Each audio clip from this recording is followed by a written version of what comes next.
Welcome back to Conjecture, guys. It's me, Irvin, with another light novel review. Now, this is going to be on Associate Professor Akira Takatsuki's Conjecture Folklore Studies. I actually started it and I left it on the side and finally re-picked it up and was reading through it. It's actually a way better series than I thought it was. And yeah, I actually really enjoyed it. And I've gone through chapter 1, chapter 2, which I'll explain how they're set up. I haven't read through chapter 3, which is basically a third of the volume. Now, I believe volume 2 is releasing this next month.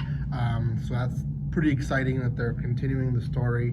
I also think, I know there's a live action series based on this light novel, which is interesting. Usually, light novel does well, becomes manga, the manga becomes an anime, and then the anime, if it does well, it becomes a live action. But this one, straight to live action.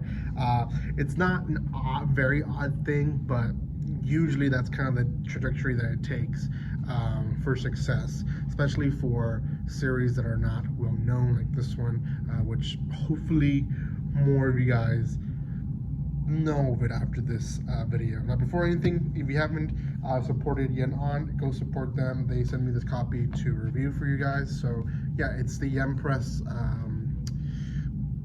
a branch of light novels called Yen On. They have a lot of releases every month, way more than most companies. So it's very exciting that Yen Press and Yen On keep on releasing as much as they are, because it helps the community over here overseas be able to read what's being created over there in Japan. So Associate Professor Akira Takatsuki's Conjecture follows two main characters. I'm going to talk about both of them a little bit and just kind of how the series is structured.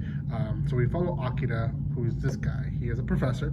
And his class is folklore studies. Now, he himself, he has a very youthful mindset, very cat-like, or very curious, I guess, about the paranormal world. And is it true? Is there enough to prove that it's true? So much that within his own studies and his own classes, he provides this website where his students can go in and kind of confess unnatural, supernatural, I guess, stories that they've lived, and he studies them and basically acknowledges which ones seem real and which ones don't, and then pursues those. From that, he meets who is the second main character, the assistant of him, Naoya. Now, Naoya is his assistant. He's gone through unexplainable phenomena of himself, and there's a whole section basically of his encounter with the paranormal stuff, and he is said that he has the power of knowing if people can say the truth or not. Now, because of this power, Naoya is kind of the opposite character of Akira. Akira is very much wants to go forward, wants to learn, wants to talk, wants to ask questions. Naoya, not so much. He is he's almost built a wall, because he doesn't think that anyone he knows he can trust. Basically, he's learned that everyone is a liar at some point in his life, and that no one can really be trusted, right? He has that ability, so it's almost like, I don't know why I'm comparing it to My Hero Academia, but My Hero Academia, where you have powers, but there's a good side and a bad side to that power, right? There's aftermath to it. It's not just you being able to use it. So yeah, it all sounds like, wow, he can figure out if people are lying. Like, that must be very neat. Well, yeah, but there's pain that comes to that, right? Friends can be founded to be lying. Love interests can be found to have that to be lying. I'm not saying that everything that is a lie could be portrayed as a bad thing, but that's how his life has been. And it kind of explains a little bit of his power being limited. He doesn't get enough information of the lie, just the fact that there is a lie happening. So, with that in mind, we see the limitations to his power throughout the volume, which essentially, it's almost like a white lie. Like if I were to tell my wife, you know, that dress looks great on you, when I know she needs a little boost of confidence. And maybe I don't exactly think it looks the best. It's a horrible example. I'm just digging myself a grave. I hope my wife doesn't see this video. But it boosts her confidence. It's a white lie. It's not that I exactly know that I'm lying, but that's essentially his power. Is oh yeah, there's a lie, but he doesn't know what exactly is the lie, and he doesn't know, the why. Why was the lie given, right?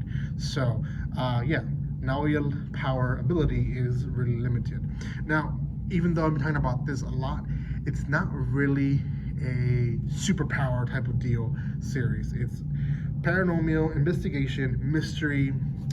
Most of it is basically that, right? They get cases, and essentially they're trying to figure out why things are happening. So the chapters are divided into 3 chapters, and each chapter is its own story. I'm going to try to find the page of the chapters here. Here it is. So chapter 1 is called The Neighbor Who Shouldn't Exist. Chapter 2 is called The Girl Who Spits Up Needles. And then chapter 3 is The House to Another World. And really, each chapter could be its own little book. I mean, in fact, I feel like if this came out here in the US, they would cut each chapter to a little small book and kind of bank from that, and make it where it's more suitable to younger audience and easier to read. And you're not reading 3 long chapters, you're reading 3 short books, which is essentially what's happening here. Which is why I don't feel too bad of not reading the 3rd chapter and then reviewing this, because I got most of the story. I got most of how it is. The characters themselves are really the main meat of this, and the mystery behind each case, and them finding if it's really actual paranormal or not, is what makes the series the series. It's not going to be a high action series.